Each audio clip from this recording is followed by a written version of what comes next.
So just give it a rest and let's leave respect to each other.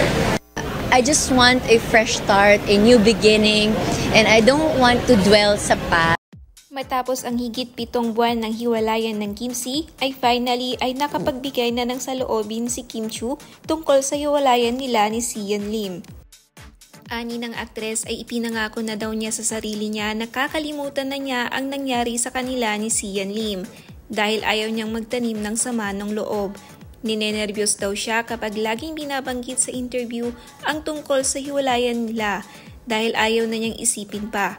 Payo niya sa mga fans ay sana iwasan na lang daw tanungin ang kanyang past at mag-focus na lang daw sana sila sa present. Gusto daw ng actress ng fresh start kaya sana ay mas suportahan na lang siya sa kanyang ginagawa ngayon.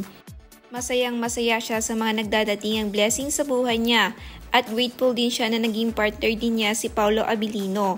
Nagpapasalamat din siya sa suportang binibigay ng mga fans sa kanila ni Paolo dahil sila ang dahilan kung bakit sila sobrang sikat ngayon.